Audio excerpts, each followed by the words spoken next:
Hello friends, मेरा नाम है शुभम राव और आप सभी का स्वागत है हमारे नए यूट्यूब चैनल स्टडी विथ एनआईटीएंस में। मैं खुद एक एनआईटीएन हूं और मैं एनआईटी रायपुर से बीटेक हूं इलेक्ट्रिकल इंजीनियरिंग में। तो जैसा कि आपको पता है कि हमारी एक्सक्लूसिव सीरीज चल रही है एसीएफ एग्जामिनेशन के रिगार्डिंग, और मैंने प्रीवियसली 3 वीडियोज़ अपलोड कर दिए हैं। अगर आपने वो वीडियोज़ नहीं देखे तो प्लीज़ ऊपर जाइए, आई बटन पर आपको वीडियो का लिंक मिल जाएगा। आप लिंक पर टैप करके पहले उन वीडियोज़ को देखिए, फिर उसके बाद इस लेक्चर में आएंगे तो आपको समझ में आएगा। ठीक है, तो जैसा कि मैंने लास्ट क्लास में आपसे प्रॉमिस किया था कि आज हम लोग क्वेश्चंस करेंगे, तो आज की क्लास में मैं कुछ बेसिक्स और कुछ इंटरमीडिएट लेवल के क्वेश्चन रखने वाला हूँ। फिर इसके बाद हम लोग जो नेक्स्ट क्लास आएगी उसमें थोड़ा सा एडवांस लेवल के प्रॉब्लम करेंगे, जो कि मेरे ख्याल से उतना तो नहीं पूछना चाहिए, बट फिर भी एक सेफ साइड हम लोग रखते हुए कि वो भी शायद पूछ सकता है, तो हम लोग उसको कवर करने की कोशिश करेंगे। तो मेरी जितनी भी नॉलेज है मैं आपको देने की कोशिश करूँगा इस वीडियो के माध्यम से। हाँ, एक और चीज़ मेरे नोटिस में एक और चीज़ आई थी। कुछ स्टूडेंट मुझे इंस्टाग्राम पे और मुझे कुछ स्टूडेंट आपके यूट्यूब में कमेंट के माध्यम से कह रहे थे कि आप जो ये पढ़ा रहे वो सारी चीज़ें आपके सिलेबस में नहीं है। देखिए दोस्त, अगर आपने एसीएफ एग्ज़ामिनेशन में पहले अपीयर हो चुके हैं तो आपको अंदाज़ा होगा कि उसमें 10th लेवल के प्रॉब्लम नहीं पूछता। वो जनरली बेस्ड होते हैं, कॉम्पिटिटिव एग्जामिनेशन के क्वेश्चन होते हैं, और इसके अलावा वो 11th-12th के क्वेश्चन होते हैं। एक बार पेपर का एनालिसिस कर लीजिए। अगर आप नहीं कर पा रहे हैं तो मैं आपको पेपर का कंप्लीट एनालिसिस करते हुए एक वीडियो बना के दे दूंगा, और आपको समझ में आ जाएगा कि उसमें 10th लेवल के प्रॉब्लम माइन्यूट, मतलब लगभग 25 क्वेश्चन लास्ट ईयर तक आते थे, और उसमें से लगभग 8 से 9 क्वेश्चन ही आपको 10th लेवल के मिलेंगे।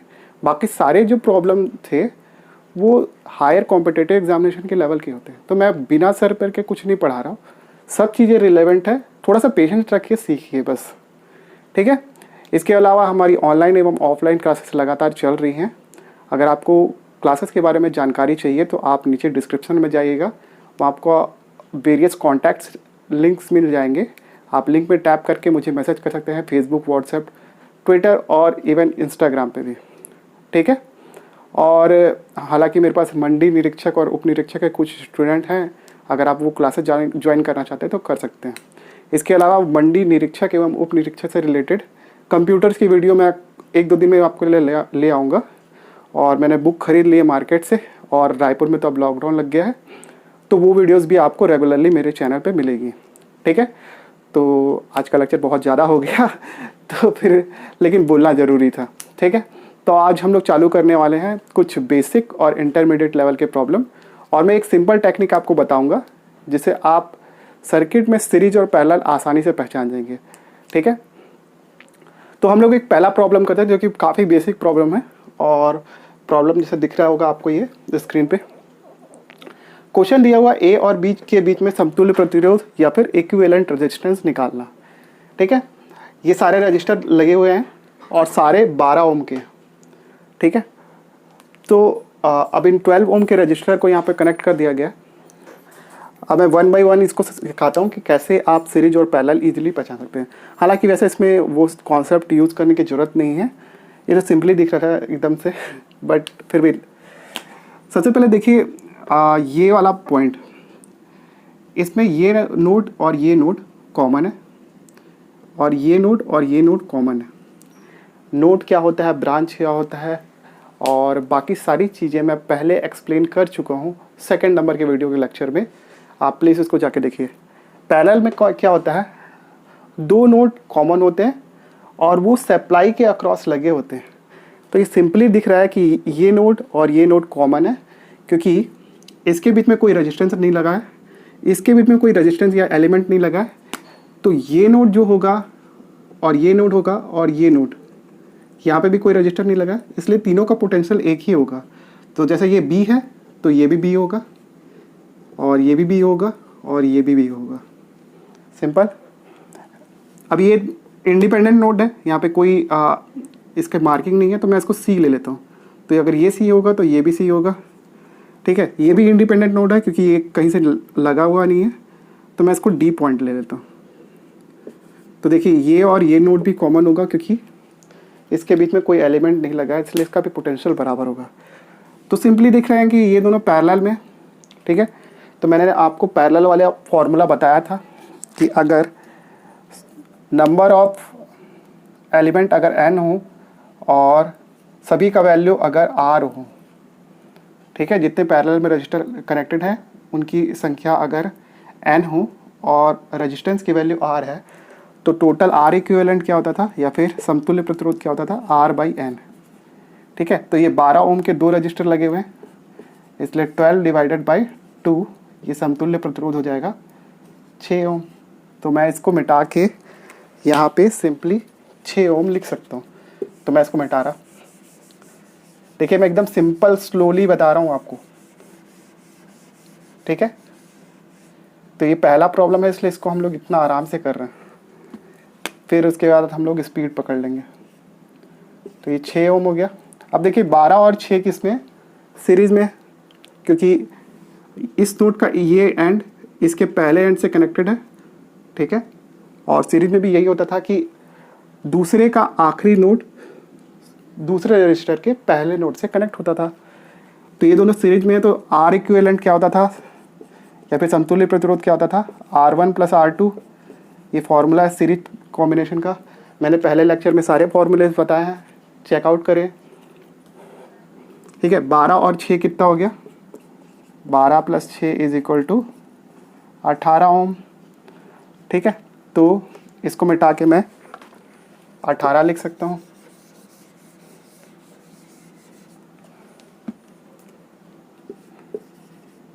तो ये कितना हो गया, 18 ओम। अब देखिए 18 और ये 12 किस में है, पैरेलल में है। तो पैरेलल में हम लोग कैसे निकालते थे, R equivalent 1/R equivalent = 1/R1 + 1/R2, यही होता था फॉर्मूला। अब देखिए इसमें 1/R इक्विवेलेंट कितना आ गया, 1/12 + 1/18, ठीक है। इसको सिंप्लीफाई तरीके से कैसे लिख सकते हैं, R इक्विवेलेंट = 12 × 18 अपॉन 12 + 18, ठीक है। तो ये कितना हो गया, 12 × 18, दिख नहीं रहा होगा तो बता दीजिएगा, वैसे आप कैलकुलेट खुद से करिए। ये 30 हो गया, ठीक है। 6 × 18 और ये 6 × 5 = 30, तो 12 × 36 / 5, ठीक है। इसको सॉल्व करेंगे तो कितना आएगा, 7.2, अगर मेरी गणित ठीक है तो, ठीक है, इतना ही होगा 7.2। तो मैं इसको मिटा देता हूँ ये बड़े वाले रजिस्टर को, और इसके सीरीज में 7.2 ओम का एक रजिस्टर लगा देते हैं।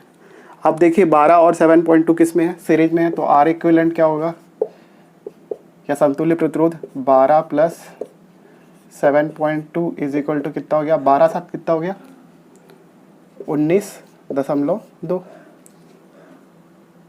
ठीक है। तो ये सिंपल सा क्वेश्चन था, इसमें ज़्यादा कुछ करना नहीं था। अब हम लोग बढ़ते हैं दूसरे प्रॉब्लम की ओर, जो कि आपको थोड़ी देर में मिलेगा, ठीक है। तो हम लोग बढ़ते हैं अपने दूसरे प्रॉब्लम की ओर, और प्रॉब्लम है ये, इसमें भी A और B के बीच में समतुल्य प्रतिरोध निकालना है, ठीक है। सभी रजिस्टर की वैल्यू कितनी है, R है, और एक नज़र में आपको ये देख के लग रहा होगा कि सब सीरीज में है, लेकिन यकीन मानिए मेरा, ये सीरीज में नहीं है, ये पैरेलल में है, और वो हम लोग अभी देखेंगे। तो लास्ट क्वेश्चन टाइप का हम लोग इसको में करेंगे मार्किंग।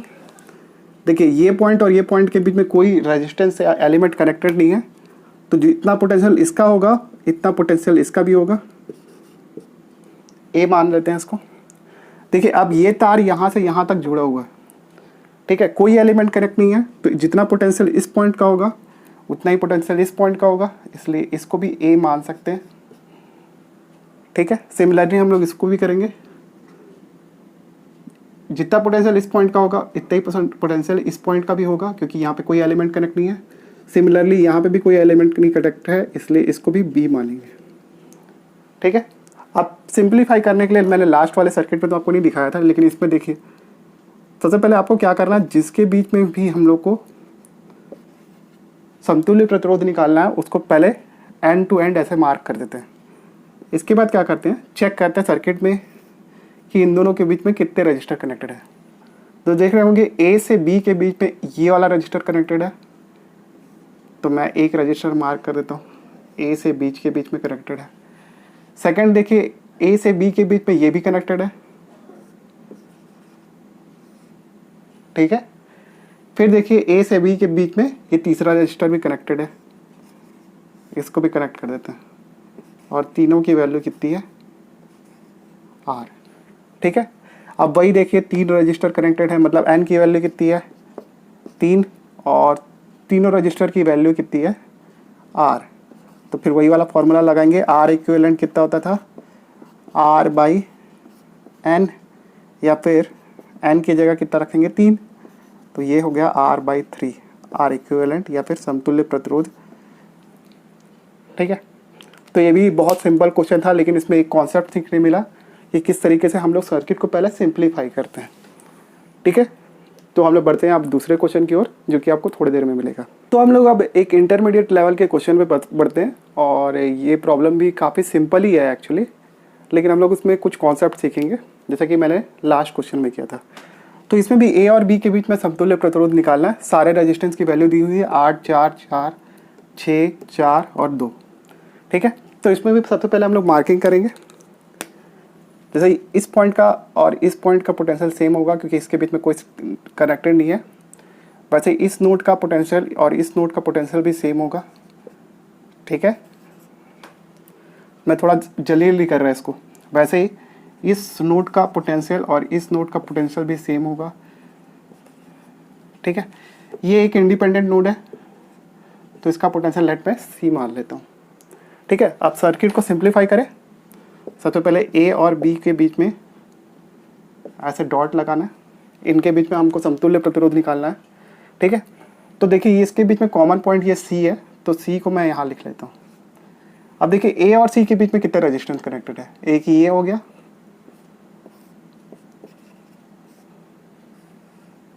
और एक ये हो गया, ठीक है। और अब देखते हैं बी और सी के बीच में कितने कनेक्टेड है, एक ये और एक ये,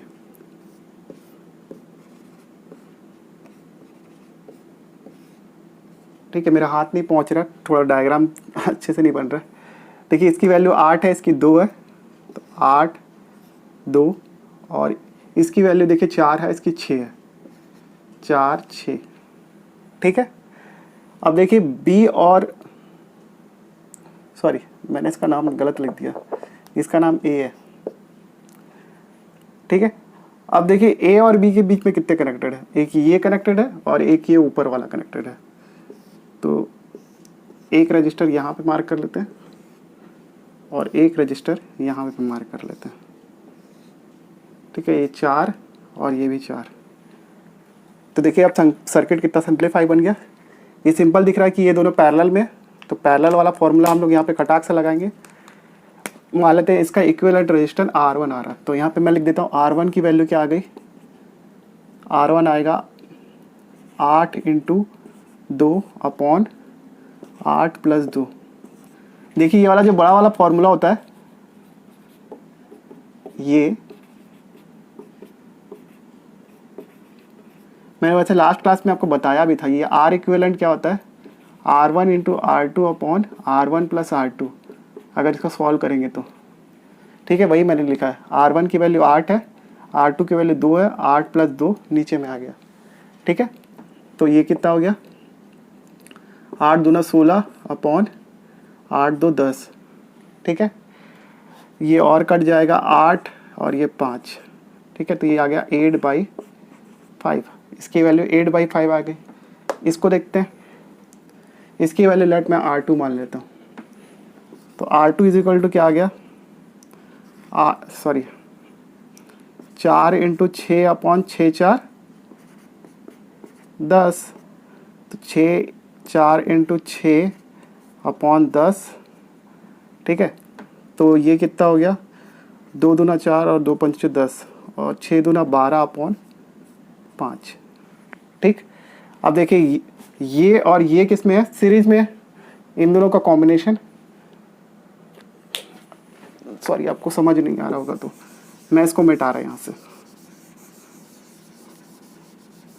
ठीक है, देखते रहना। अब हम लोग निकाला R1 की वैल्यू कितनी, 8/5, तो ये इसको 8/5 को यहाँ पे कनेक्ट कर देते हैं, फिर 12/5 की वैल्यू यहाँ पे लिखते हैं। ठीक है, अब ये दोनों सीरीज में, सिंपली इसको ऐड करना है, तो ये कितना हो गया 8/5 प्लस 12/5।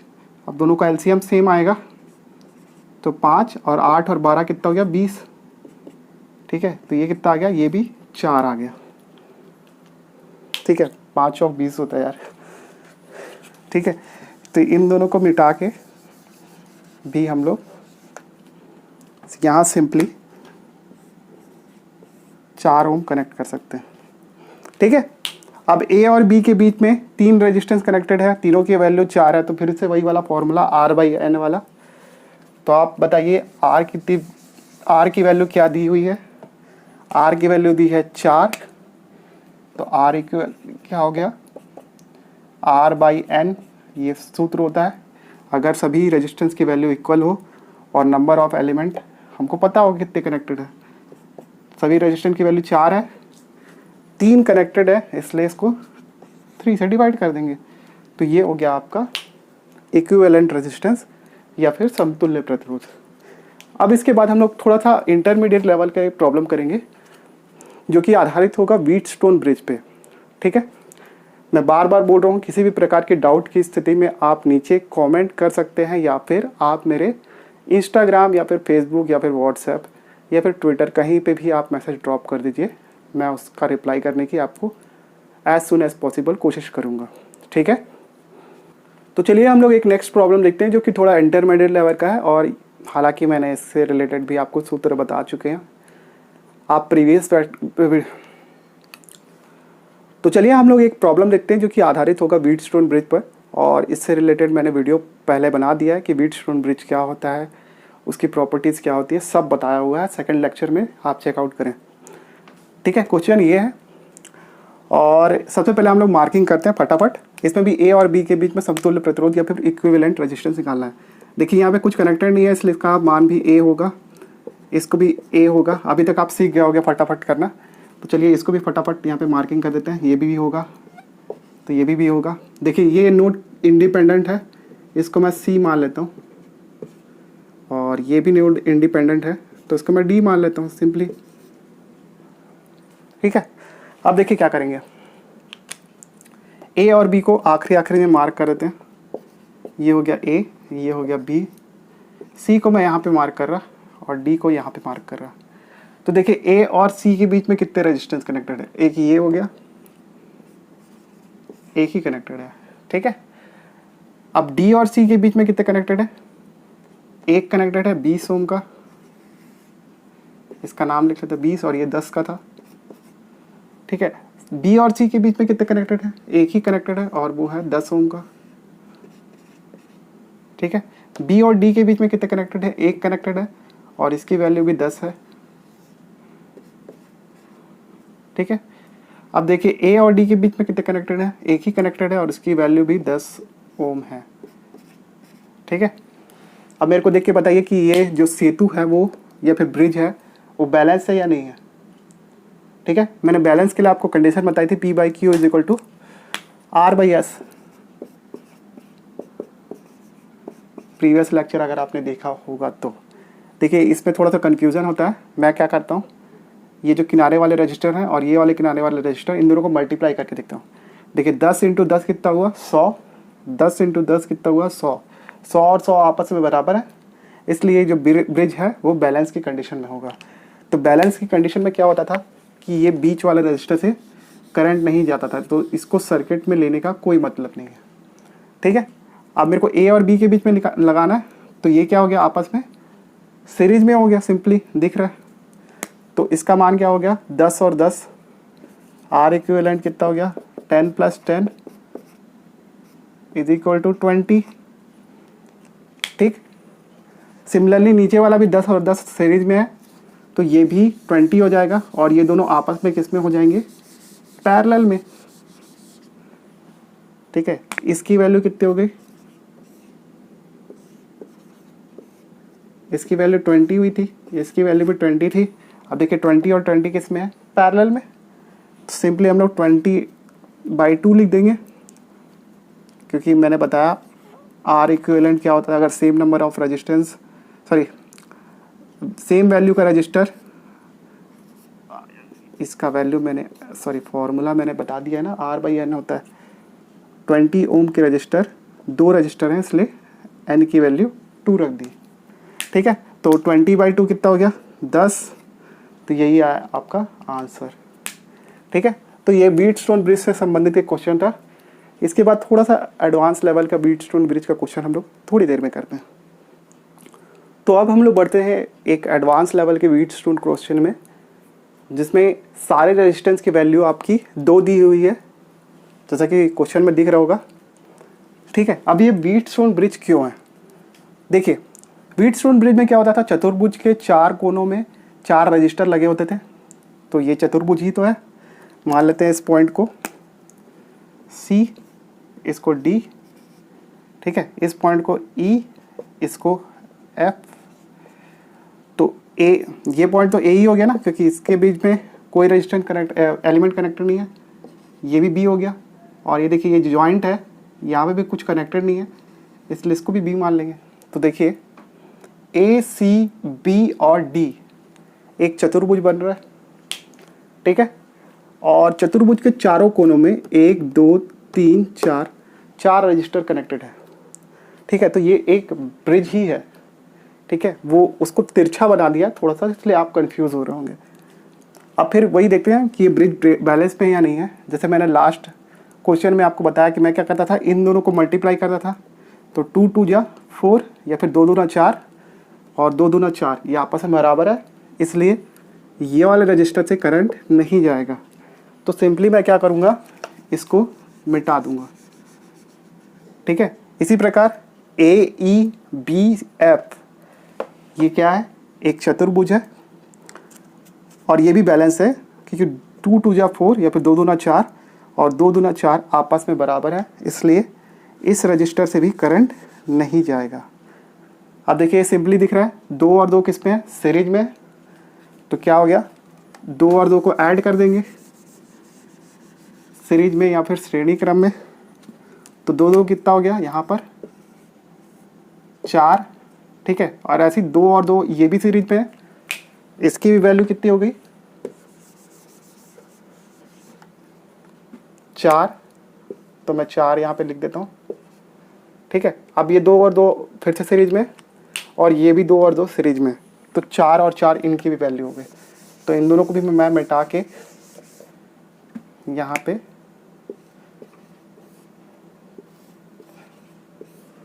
ठीक है, ये 4 हो गया और ये 4 हो गया। अब देखिए 4 ओम के 4 रजिस्टर पैरेलल में कनेक्टेड है। तो फिर से वही वाला formula, R equivalent is equal to R/N। R की वैल्यू कितनी है 4/4। ठीक है, क्योंकि 4 रजिस्टर कनेक्टेड है, इसलिए इसकी वैल्यू कितनी आ गई 1 ओम। ठीक है, तो सिंपली मैं इसको पूरा वो मिटा के, इसको ये 4 रजिस्टर यहाँ से मैं मिटा के, और ये 4 रजिस्टर ऊपर से मिटा के, सॉरी 4 ओम के रजिस्टर को मिटा के, सबकी जगह 1 ओम का रजिस्टर यहाँ पे कनेक्ट कर सकता हूँ। ठीक है, सिंपली ये हो गया 1 ओम का रजिस्टर। अब ये एकदम सिंपल हो गया, 2 और 1 पैरेलल में। तो R इक्विवेलेंट कैसे निकालते थे, R1 into R2 upon R1 plus R2। ठीक है, तो 2 इंटू 1 अपॉन 2 प्लस 1, तो यह आ गया 2 और बाई 3। ठीक, तो ये इसका भी आंसर आ गया। So that's it for today's video. मैंने इसमें इंटरमीडिएट और नॉर्मल टाइप के क्वेश्चन कराने की कोशिश की है। सारे क्वेश्चन बेस्ड हैं आपके युगबोध की बुक पर, जो कि 12वीं की पुस्तक है।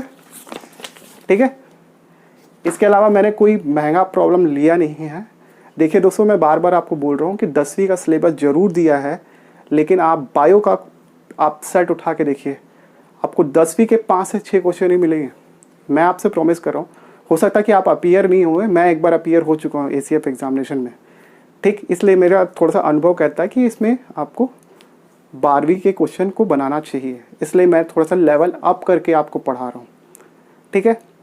और जैसा कि मैंने बोला, आपको मंडी निरीक्षक और मंडी उप निरीक्षक से रिलेटेड कंप्यूटर के वीडियोस आपको कुछ दिनों में मिलना चालू हो जाएंगे, और उन वीडियोस को देखिए। रायपुर में तो लॉकडाउन हो गया, छत्तीसगढ़ का मुझे नहीं पता, एग्ज़ाम कैंसिल होगा, पोस्टपोन होगा, इससे रिलेटेड अटकलें लगाने से बेहतर है कि अभी कोई ऑफिशियल नोटिफिकेशन नहीं आया है। तो प्लीज़ मेरी रिक्वेस्ट यही है कि आप 29 को ही एग्ज़ाम की डेट मानते हुए अपनी तैयारी करें, और अपनी तैयारी इसी रूप में पुख्ता करें, ठीक है। सो प्लीज़ ज़्यादा से ज़्यादा इस वीडियो को लाइक दीजिए, चैनल में नए हैं तो सब्सक्राइब कीजिए, और शेयर करिए अपने दोस्तों के साथ, ताकि वो भी इस लेक्चर का लाभ उठा सके। और मुझे प्लीज़ सपोर्ट करिए यार, चैनल को सब्सक्राइब कर दो, सब्सक्राइबर अभी बहुत कम है, और सपोर्ट करोगे तो मैं और अच्छे कंटेंट बनाऊंगा, इंजीनियरिंग से रिलेटेड कंटेंट, पॉलिटेक्निकल कॉलेज के कंटेंट, और आपके बहुत सारी चीज़ें मैं और बनाने का मेरा प्लान है, और वीडियो टाइम की कंस्ट्रेंट की वजह से नहीं बन पाते हैं, ठीक है। वैसे मैं ACF एग्जामिनेशन और आपको मंडी निरीक्षक है आपके काम के लेक्चर्स ज़रूर दूंगा, टेंशन ना लीजिए। So thank you so much for watching. अभी पंखा बंद है, पसीना पसीना हो गया। सो प्लीज़ आपसे यही रिक्वेस्ट है कि आप सपोर्ट करें। Thank you so much for watching this video. Have a good night.